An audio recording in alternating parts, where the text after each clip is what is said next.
Hello and welcome back to another LEGO promo unbox and review. This time I'm here with set 40451 Tatooine Homestead. It was released on the 1st of May 2020, has 217 pieces, is rated ages 8+ and comes with 0 minifigs. It retails at €16.99 in euros, €14.99 in pounds and $16.99 in dollars, but came as a free promo from the 1st to the 5th of May or until stocks lasted.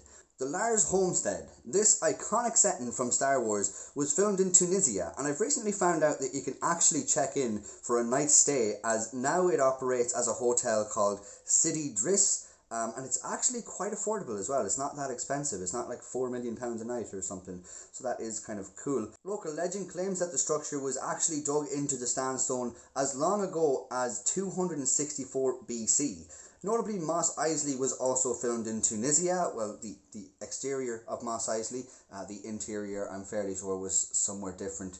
But while you're there, you might as well, go and visit that as well, to have a proper Star Wars experience on a holiday if you do manage to go to the City Driss Hotel. These little dioramas have received a mixed opinion from fans.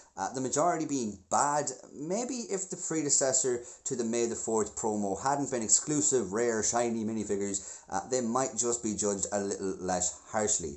I for one don't mind them. I don't love them, but I did quite like the way they were built, because they're built kind of like sideways, I suppose. They're kind of built from a weird angle, I think.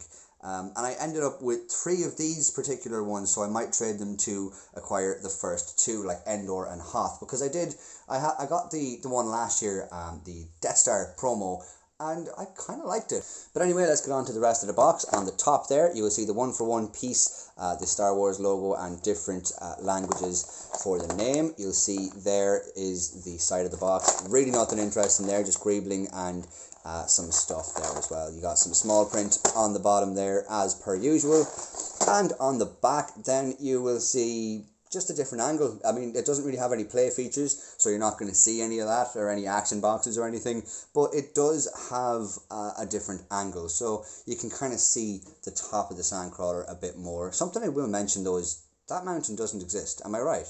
I don't think it does exist. But anyway, getting into it, we do see 2 pictures on the side for reference. We obviously see that this is the scene that they're trying to portray here, and I think it's kind of cute that they've added in those little studs to represent each character. I think it's quite nice, actually. And then, of course, the only reason I actually really love this set is, well, not love it, but the only reason I really wanted it is because of that mini sandcrawler there, and of course you see the real sandcrawler there as well. And from the back of the box to the unbox. Now I'm going to have to flip this one over and open it pretty much like that. I do like these boxes the way they open up like that. I thought last year when I seen it in the Death Star that it was actually quite nice as well. But yeah, let's split these out and see what we have. So here we have 4 non-numbered bags. So obviously you open them all up together and build like in one go. And then you have 1 instruction book. You have no stickers, and I don't really think any of the small bags have, or any of the bags, have small bags in them. It doesn't really look like it from here, but yeah, let's get straight on to the build. So inside the bags then we see, in the big side, 2 bags here and 2 bags there in the small side.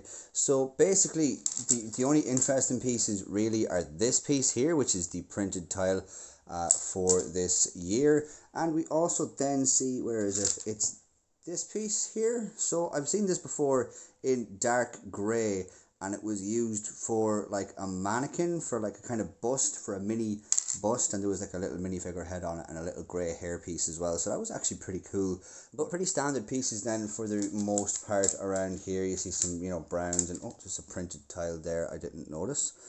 Obviously that would be for the sandcrawler. But yeah, that's nice there. But yeah, otherwise fairly standard pieces here. Now this is where it gets interesting. So over here we have some white telescope pieces, and we have, of course, the gold studs there as well, which is nice to see. But we got this piece, which I've never seen before, and I've heard about it, but it's the lipstick piece or something. I think that's what it's called, but it looks like a lipstick piece, so that's what I can only assume. And also then you'll see some really nice blue studs there as well. That color is really nice there. But yeah, and then also you see these pieces, which is kind of like that piece I was on about earlier that was on the bust, but it's a different shape. So maybe you've seen that in the Colosseum. I can assume it does fit in there, but otherwise I've never seen that piece before in my life, and that is interesting. But otherwise, yeah, fairly standard pieces other than that. But yeah, let's get on to the build. So at the end of that bag there, we have the whole thing built. Here is our spare pieces. We have a ton of spare pieces there, which is nice to see. But I'll be honest, building wise, the building experience of the whole thing, I'm not going to lie, I'm not going to hide anymore. I love it. I really do. I mean, look at this thing. It's got wheels. It's got little roller skates as wheels. Sorry.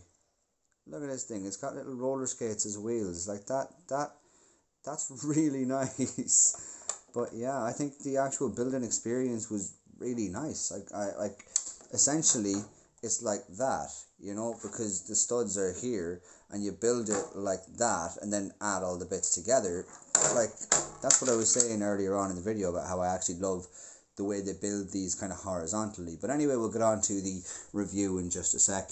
And yeah, the back of the instructions then literally just has that and the inventory list, and then another picture of the homestead on the back there. So yeah, that is pretty much it. So on now to the review, and first impressions, I really like it. I'm not a massive fan of all of the dioramas, but I really do like a couple of things about it. Like this one I put on the mantelpiece beside UCS R2D2, and it looks really well beside him there. These dioramas are kind of something you could just put around the house. They're a little bit more displayable than a lot of sets because they are literally display sets. They're not play sets by any means. But I mean, it is nice. Also, like, it represents things in a funny but accurate way. Like, you'll see the Jawa there, you see C-3PO, Luke Skywalker, you see Uncle Owen, R2D2 there as the silver stud. And it's just really nice to see how they represent things. And it really does kind of take the heart of Lego and kind of illustrate that as well. So that's something I do like. Another thing I love about the dioramas is the way they kind of build up the way. So you're kind of building a wall, like you're building all these pieces, adding them up, and then it tells you put it on the ground and build another wall and attach the two walls on the ground. You know, it's interesting the way that they've done that. That's how they get these kind of angles and stuff as well. And this was fun to make as well. You know, it definitely is nice. They represent the homestead here really well. I mean, with the smallest pieces and the land speeder there, of course. I mean, these are all just neat little things that are like represented on such a small scale, but you know exactly what they're trying to do. Obviously, this is the things that you see in Tatooine as well. What are the moisture evaporators? And it's, I mean, what can I say? The little sandcrawler is the best thing. I got it. I really wanted it because of the sandcrawler. That's pretty much the only reason I wanted the set, like, at all. And once I seen it had wheels on it, I was just so happy. They're little roller skates, like roller skate pieces. This is printed tile there as well. On this side is the same. But just the way they've represented the sandcrawler at such a small scale is really nice to see there. It just seems to get trashed all the time because it's not an exclusive minifigure. I actually really like this one. The Death Star one that came out last year, maybe not, but this one I actually really do like. To be honest, my final verdict is, yeah, it's not an exclusive minifigure, but for what it is, it's actually really nice. I mean, look at that little dig in there as well. Like, that's, you see this, you don't even notice that, but the little kind of archways in here are little doorways. I mean, that's, for such a small scale, they've represented it so well. I think that's really nice, and I don't think this set deserves the abuse it gets, you know. Maybe the Death Star one does, because there was not a lot going on in that, and the fighter builds were quite bad.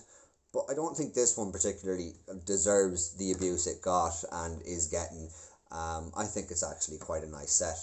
Thanks a million for watching my video. Hope you enjoyed it. If you did, please leave a like down below. Subscribe if you haven't already. And comment down below if you think there's anything that needs to be said. Thanks a million, guys. See you again. Take care.